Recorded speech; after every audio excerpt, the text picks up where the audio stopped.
नमस्कार दोस्तों, मैं doctor Jitendra Chandrakar, consultant emergency medicine NHMMI super speciality hospital Raipur. आपका स्वागत करता हूं आज के हमारे प्रोग्राम में। जैसा कि आपको पता होगा कि हर साल नवंबर का मंथ हम लोग सेलिब्रेट करते हैं लंग कैंसर अवेयरनेस मंथ के रूप में।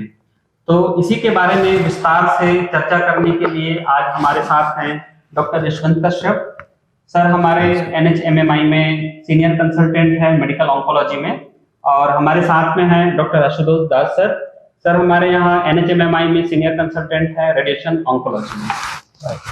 तो जैसा कि मैंने आपको बताया कि हम आज चर्चा करेंगे लंग कैंसर के बारे में। तो पहला क्वेश्चन मैं पूछना चाहूंगा आशुतोष दास सर से कि सर ये लंग कैंसर एक्चुअली होता क्या है? तो जैसे कैंसर होता है, हमारे बॉडी में जो भी सेल्स होते हैं वो एक लिमिटेड पीरियड ऑफ टाइम के लिए डिवाइड होते हैं और उनका एक रोल होता है कि जैसे ये उंगली है इतनी ही लंबी होगी, ये लंबी होती नहीं जाएगी। तो सबका एक DNA होता है, सब में प्रोग्रामिंग होती है कि कुछ रेप्लिकेशन के बाद अपना काम करके उतने ही ग्रो करेंगे। कैंसर में ये होता है जब DNA करप्ट हो जाता है सेल के अंदर, तो वो जो चेक मैकेनिज्म होते हैं कि एक सेल को अपने काम के जितना ही डेवलप होना है, डिवाइड होना है और उतना ही मास बनाना है, वो DNA करप्ट होने की वजह से वो चेक ऑन बैलेंसेस डैमेज हो जाते हैं। उसके बाद वो सेल फ्री होता है कि वो चाहे हजारों बार डिवाइड करे और इतनी जरूरत से ज्यादा मास बना दे, मसल्स बनाए, टिश्यू बनाए, जो भी बनाए। ये हो जाता है ट्यूमर या फिर कैंसर। तो वैसे ही लंग का कैंसर भी वही है कि जैसे जैसे उनमें कोई प्रॉब्लम है, जिसके बारे में हम आगे बात करेंगे कि स्मोकिंग की वजह से, उसके रिस्क फैक्टर की वजह से वहाँ की सेल्स को DNA डैमेज होता है।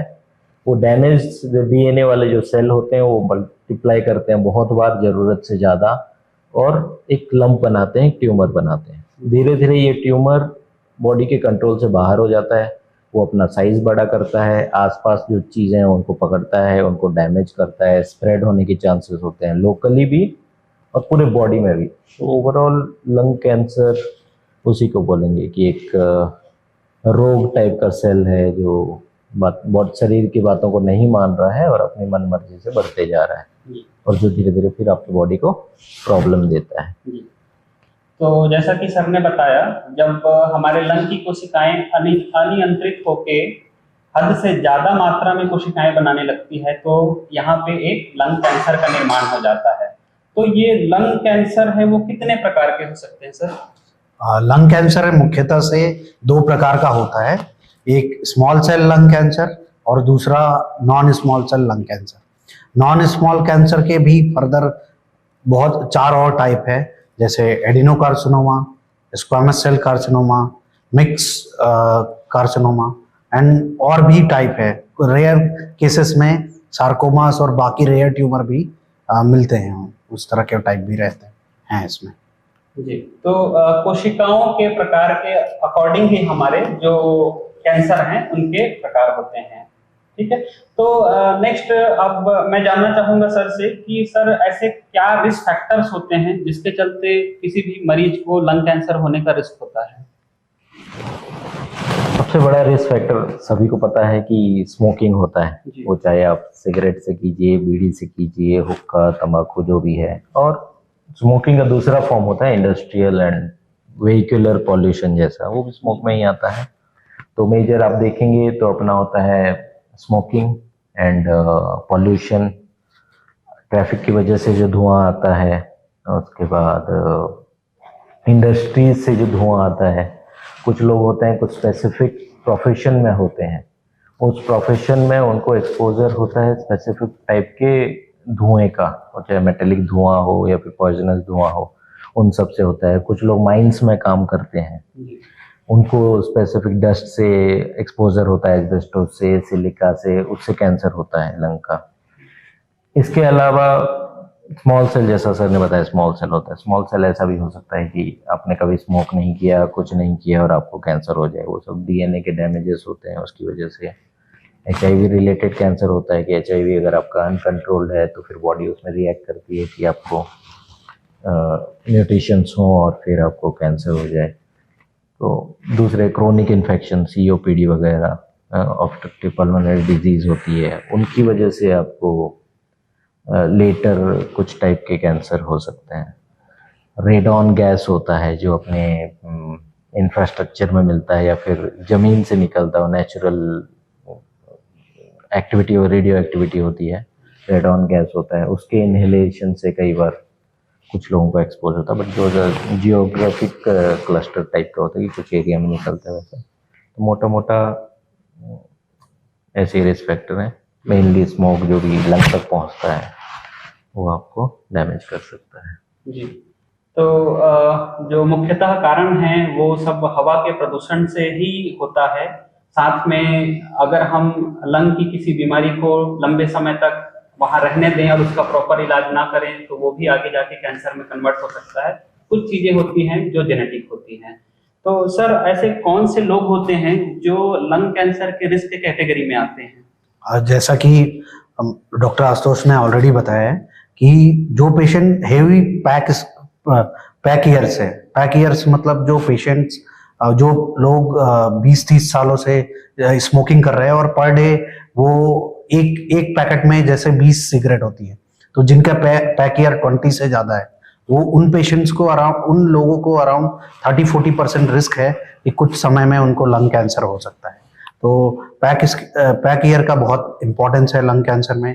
तंबाकू गुटखा रेगुलर लेने वाले लोग और इवन अल्कोहल लेने वाले लोग, क्योंकि बहुत बार ऐसा होता है कि लोग अल्कोहल के साथ कई चीजें कंबाइन करते हैं और जनरली वो लोग स्मोकर भी रहते हैं, तो वो भी एक एडेड फैक्टर रहता है। जैसा कि डॉक्टर आशुतोष ने बताया कि factory worker, industrial worker, even asbestos जो कि बहुत सारे कंस्ट्रक्शन वर्क में यूज होता है, तो जो उनके कर्मी हैं वो लोगों को एक्स्ट्रा रिस्क रहता है लंग कैंसर होने का। तो ये सब कॉजेज रेगुलर ऐसे लोग हाई रिस्क रहते हैं लंग कैंसर के लिए। जेनेटिक का रोल 5% से भी कम है लंग कैंसर में।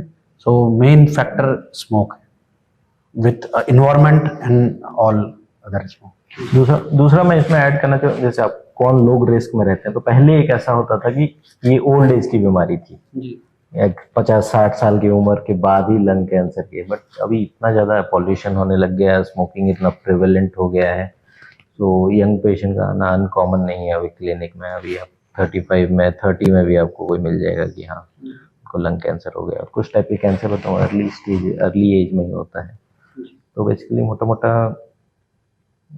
हर एज ग्रुप में दिखाई देता है जी। तो जैसा कि लंग्स में बहुत सारी बीमारियां हो सकती है और खासकर कोरोना काल में इतनी सारी नई नई बीमारियां आ गई हैं, तो सर ये पता कैसे चलता है कि किसी पेशेंट को कैंसर का चांसेस हो सकता है? क्या ऐसे सिम्टम्स होते हैं इसके लिए? सिम्टम्स डिपेंड करते हैं कि आप किस स्टेज में प्रेजेंट कर रहे हैं, है ना। यानी हर स्टेज का अलग अलग सिम्टम होता है, और आप अगर लंग का आर्किटेक्चर को, ऑर्गन का आर्किटेक्चर को समझते हैं तो वो ज़्यादा इजी हो जाएगा कि अगर प्राइमरी स्टेज में कि छोटा सा नोड्यूल है अपने लंग में और पेरिफेरी में है अगर, तो शायद ये सिम्टोमेटिक हो, आपको कोई सिम्टम आएगा भी नहीं, छोटा सा है वो बैठा हुआ है। और जब बड़ा होगा तब प्रॉब्लम करेगा। अगर कोर तरफ है, सेंट्रल तरफ है, जिधर अपने एयरवेज है वहाँ अगर है, तो छोटा सा भी आपको इरिटेशन करके खांसी करा सकता है। लॉन्ग टर्म खांसी हो रही है काफ़ी दिनों से, तो कोई ट्रीटमेंट को मान नहीं रही है। या फिर वो अपने एयरवे को अगर ब्रीच करता है, वहाँ डैमेज करता है, कैपिलरी डैमेज होता है, ब्लड वेसल डैमेज होता है, तो खांसी के साथ आपको खून आ सकते हैं। ये सब फर्स्ट स्टेज में हो सकते हैं, ये सिम्टोमेटिक से लेके खांसी। और ये प्लूरा वगैरह बेस में अगर हो तो वो फिर आपको इरिटेट करके वहाँ पे फिर से खांसी की नहीं कर सकते हैं। जैसे जैसे वो बीमारी बढ़ते हैं, जैसे नोड्स आ गए, स्टेज 2 स्टेज 3 तरफ आ गए, नोड कंप्रेशन कर सकते हैं। नोड यूजुअली कोर में होते हैं, अपने बॉडी के छाती के कोर में, तो वो फिर से एयरवे को अगर दबा रहे हैं तो आपको सांस लेने में तकलीफ होगी, ज़्यादा लंबा चलने में तकलीफ होगी, खांसी बार बार होगी। अगर वो कोई नर्व से दबा रहे हैं तो आपको आवाज़ में चेंजेस हो सकते हैं। अगर वो आपको खाने की नली को अगर दबा रहा है, जैसे बाजू से निकलती है, तो आपको खाने में निकलने में तकलीफ हो सकती है। उसके अलावा जैसे ट्यूमर का साइज बड़ा होता है, लोड बड़ा होता है, तो फिर आपको वेट लॉस होगा, आपको ट्यूमर के फैक्टर रिलीज होंगे, उसकी वजह से आपको जनरल वीकनेस होगा, आपको अनईजीनेस होगा, हमेशा अनीमिया हो सकता है। ये सब जैसे आप स्टेज 4 की तरफ बढ़ते हैं, तो वो स्टेज 4 होता है जो फेफड़ों से निकल के बाकी बॉडी में बीमारी जा रही है। उसके सिम्टम वो होते हैं, बीमारी जहाँ पहुँच चुकी है उसके सिम्टम्स आएंगे। जैसे अगर हड्डियों में पहुंच गई है तो हड्डियों में दर्द हो सकता है, जो कि पेन किलर से रिलीफ नहीं हो रहा है और धीरे धीरे बदतर हो रहा है। या फिर ब्रेन में अगर जाता है तो ब्रेन के सिम्टम की आपको हेडेक हो रहा है, गिडीनेस हो रहा है, चक्कर आ रहे हैं अचानक से, पहले कभी नहीं आए, जो कि बिल्कुल आपको यानी परेशान किए जा रहे हैं, ऐसा हेडेक कभी नहीं हुआ है। अचानक से उल्टी आ रही है फोर्सफुल, ये आपके ब्रेन के सिम्टम्स हो गए। लीवर में जाता है, लीवर में अगर छोटे मोटे हैं तो पता नहीं चलेगा, लेकिन अगर बड़ा मास है लीवर में स्प्रेड का, तो लीवर के सारे सिम्टम कर सकता है। जॉन्डिस हो गया आपको, और लॉस ऑफ वेट हो गया, या फिर एपेटाइट कम होना, ये सब कर सकता है। डिपेंड करता है वो कहाँ पहुँचा है। तो इस स्टेज के हिसाब से अलग अलग सिम्टम होते हैं, वेरिड सिम्टम होते हैं, क्योंकि जीरो से लेके आपको एक्सट्रीम तक लेके जाते हैं। मतलब खांसी, खून आना, सांस फूलना, ये वन ऑफ मेन सिम्टम्स जी, अर्ली स्टेजेस में उसको माना जाएगा। तो सर ने अभी जैसे बात कही स्टेजिंग की, तो सर ये स्टेजिंग होता क्या है और हम कैसे डायग्नोस करते हैं कि पेशेंट अभी कौन से स्टेज में है?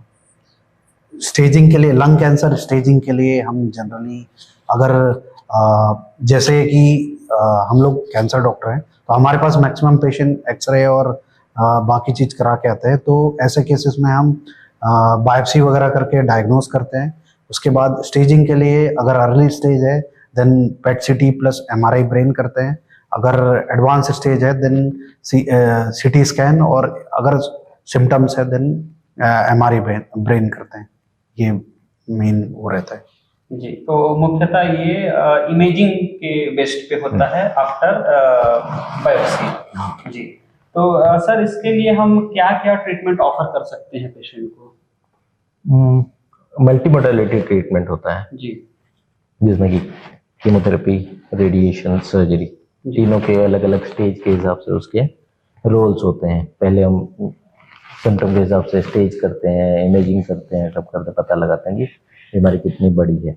उसके बाद उसको टैकल करने का एक प्लान बनता है कि इतनी बड़ी बीमारी है, इसको मिनिमम कितने ट्रीटमेंट में मैनेज किया जा सकता है। मिनिमम ट्रीटमेंट में चाहे सिर्फ सर्जरी से हो जाए, सर्जरी रेडिएशन से हो जाए, रेडिएशन कीमो से हो जाए, जो भी, लेकिन कोशिश यही होती है कि कितने कम में, क्योंकि हर ट्रीटमेंट का साइड इफेक्ट होता है, तो हम वही चाहेंगे कि बीमारी पूरी मिट भी जाए, लेकिन मिनिमल के साथ, ज़्यादा के साथ नहीं। तो उसका एक प्लान बनता है। अब स्टेज, अर्ली स्टेज में ये हो जाता है कि ऑपरेट हो जाएगा, है ना, छोटा सा है, आराम से किसी को आसपास की कोई चीज़ों को कॉम्प्लिकेट नहीं कर रहा है, आप उसको आराम से निकाल सकते हैं, पार्ट ऑफ लंग को निकाल सकते हैं, दैट विल बी फर्स्ट। उसके बाद उसकी एचपीआर की रिपोर्ट आती है। अभी हमको इमेजिंग में पता चलता है कि फर्स्ट स्टेज है, बट एक बार सर्जरी करके निकालते हैं, हिस्टोपैथ की रिपोर्ट आती है, तब पता चलता है कि वो उतना ही है और उससे थोड़ा बढ़ा हुआ है। अगर बढ़ा हुआ होता है तो फिर एडजुवेंट देना पड़ता है, क्योंकि जैसे स्टेज बढ़ता जाता है, आप सर्जरी करके निकाल दी, वो स्टेज 2 आता है तो उसमें रिस्क आ जाते हैं बीमारी वापस आने के। तो उसके लिए, वो रिस्क को कम करने के लिए, दोबारा बीमारी ना आए, आप कीमो देंगे, रेडिएशन देंगे, ये उसका ट्रीटमेंट हो जाता है। उसके अलावा अर्ली स्टेजेस में हम कभी कभी रेडिएशन भी करते हैं, कि बिल्कुल अर्ली स्टेज में है, छोटा सा है, तो उसको बिल्कुल फोकस करके उसी जगह पे बहुत हाई डोज का रेडिएशन देके उसको मेल्ट करने की कोशिश करते हैं। ये अर्ली स्टेजेस में ही पॉसिबल होता है। जैसे एडवांस होता जाता है कि आप सर्जरी नहीं कर सकते हैं, ऐसे या तो वो साइज ऐसा है, या फिर आसपास में किसी को पकड़ा हुआ है, या फिर कोर में है जहाँ पे बहुत सारे कॉम्प्लिकेटेड चीज़ें होती हैं और आप क्लियरली नहीं निकाल सकते हैं। उन केसेस में कीमो का रोल आता है कि आप उनको कीमो, इम्यूनोथेरेपी, टारगेटेड थेरेपी दे के उसको छोटा करें, और फिर वापस से एसेस करें सर्जरी के लिए, क्या सर्जरी वापस हो सकती है। अगर नहीं हो पाती है तो फिर हम कीमो रेडिएशन देते हैं उसको, ताकि उसको मेल्ट करके कंट्रोल किया जा सके। और जैसे एक बार स्टेज 4 में पहुंचती है तो इट बिकम्स वेरी डिफिकल्ट कि उसको कंटेन करके पूरा क्योर किया जा सके। उन स्टेजेस में हम पेशेंट को मोर ऑफ जो भी लाइफ तो लंबी नहीं की जा सकती, बट जो भी लाइफ उनकी बचती है उसको कैसे कंफर्टेबल किया जाए और कम प्रॉब्लमेटिक किया जाए। जैसे कि वो अगर ब्रेन में चला गया है तो उसका सर दर्द होगा, उसको उल्टी होगी, उसकी पूरी दिनचर्या खराब होगी, तो will try to control that headache का सिम्टम। ब्रेन में जो बीमारी है उसको कंट्रोल करने की कोशिश करेंगे through chemotherapy, other drugs, radiation therapy. ऐसा हड्डी में गया है, हड्डी में अगर दुख रहा है बिल्कुल, यानी पेन किलर से भी रिलीफ नहीं हो रहा है, या फिर टूटने के चांसेस हैं, हम उसको रेडिएशन देते हैं। कुछ कीमोथेरेपी होती है वो देते हैं जो हड्डी को प्रोटेक्ट करती है, रेडिएशन वहाँ का ट्यूमर को मारता है और दर्द को कम करता है, टूटने से रोकता है। ये होगा अपना ट्रीटमेंट का प्लान, बट टेलर मेड होता है हर पेशेंट के लिए, हर स्टेज के लिए ना, बट अप्रोक्सीमेटली इतना ही होता है। तो जैसा कि सर ने बताया कि हमारे पास 3 ऑप्शन होते हैं, सर्जरी, रेडियोथेरेपी और कीमोथेरेपी। और कभी कभी जब हम कुछ नहीं कर पाते तो हम सिर्फ पेशेंट को सिम्टोमेटिक थेरेपी देते हैं, और ये सब डिपेंड करता है साइज और कहाँ कहाँ पे उसका स्प्रेड हुआ है उसके ऊपर। तो सर ऐसा कुछ तरीका है जिससे हम कैंसर होने से पहले या कैंसर को अर्ली स्टेज में डायग्नोस करके उसको आगे बढ़ने से रोक सकते? हमारे देश में ऐसा है कि किसी को अगर लंबी खांसी होती है तो वो सर्दी का है, ये खा लिया था, ऐसा करके इग्नोर करते रहते हैं, और उनको लगता है कि हर खांसी और या खून आना मतलब टीबी हो गया है। तो बाहर में भी देखा गया है कि जो प्रैक्टिशनर्स है वो पेशेंट को एटीटी स्टार्ट कर देते हैं, बट और जब पेशेंट को कोई रिलीफ नहीं मिलता है 4-5 महीने बाद तो वो हमारे पास भेजते हैं।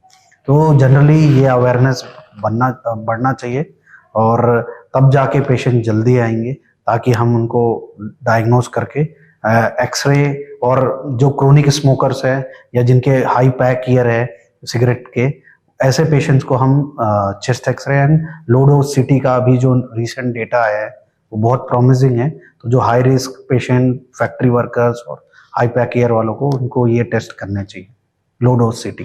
जी। तो सर जैसा कि आप रेडिएशन ऑन्कोलॉजिस्ट हैं, तो हमारे NHMMI में हम क्या क्या ट्रीटमेंट ऑफर करते हैं सर रेडिएशन डिपार्टमेंट में? लंग कैंसर के कॉन्टेक्स्ट में जैसा आपको बताया मैंने, एक होता है linear accelerator based radiation therapy, IMRT, IGRT जो होती है, मॉडर्न थेरेपी होती है रेडिएशन की। उसमें मॉडर्न थेरेपी होती है जो स्टेज 2, 3 इनके लिए हम डिप्लॉय करते हैं, वो अवेलेबल है। और हाईटेक मशीन होती है 2 वेरिएंट की ट्रू बीम करके, एंड उसी से मोस्ट ऑफ द वर्क होते हैं दैट वी डिलीवर हियर। उसके अलावा SBRT होता है जो मैंने आपको अर्ली स्टेजेस में बताया, जहाँ की सर्जरी का एक पैरेलल ऑप्शन होता है, वो हम यहाँ पे करते हैं, है ना। तो ये दोनों रेडिएशन का लंग कैंसर के कॉन्टेक्स्ट में। सर रेडिएशन के अलावा जो हम मेडिकल ऑन्कोलॉजी में पेशेंट को रेफर करते हैं, तो वहाँ हम उनको क्या क्या मेडिसिन ऑफर कर सकते हैं? हम पेशेंट्स को as old chemotherapy plus targeted therapy and immunotherapy, even in 4th stage immunotherapy के साथ अब सर्वाइवल बहुत लंबा बढ़ गया है। बहुत पेशेंट 4th स्टेज में भी लंबे समय तक अच्छे हैं। कई पेशेंट्स टारगेटेड थेरेपी से भी 4-5 ईयर क्रॉस कर चुके हैं, तो ये बहुत प्रॉमिसिंग है। तो जो पहले ये धारणा थी कि लंग स्टेज 4th कैंसर मतलब डेथ सेंटेंस, तो विथ टारगेटेड ड्रग और इम्यूनोथेरेपी से ये धारणा धीरे धीरे चेंज हो रही है, और हमारे बहुत सारे पेशेंट हैं जो लॉन्ग टर्म सर्वाइवर बन चुके हैं टारगेटेड थेरेपी और इम्यूनोथेरेपी से। तो जैसा कि आपने सुना कि लंग कैंसर को रोका भी जा सकता है और उसका इलाज भी किया जा सकता है, और इवन लास्ट स्टेज में आने के बाद भी सर्वाइवल के चांसेस 5 से 6 साल और उससे भी ज़्यादा हो सकते हैं। जरूरी होता है कि सही समय पे इसको पकड़ पाना और इसका सही इलाज करना। तो मैं आप लोगों से यही रिक्वेस्ट करना चाहूँगा कि जो भी रिस्क फैक्टर्स बताए गए हैं, अगर किसी को वो रिस्क फैक्टर्स होते हैं, अगर प्राथमिक उपचार से ठीक नहीं होता है, तो जितना जल्दी से जल्दी हो सके ऑन्कोलॉजिस्ट से संपर्क करें। अगर सारी चीज़ें नॉर्मल आती हैं तो ये अच्छी बात है, बट अगर उस स्टेज में हम पकड़ पाते हैं तो ये इसको आगे बढ़ने से भी रोका जा सकता है और इसका परमानेंट इलाज भी किया जा सकता है। धन्यवाद। तो मैं आखिरी में धन्यवाद करना चाहूँगा सर का। Sir thank you sir, thank you sir. तो हर साल हम इसी तरह नवंबर के मंथ में लंग कैंसर अवेयरनेस प्रोग्राम के लिए मिलते रहेंगे। धन्यवाद।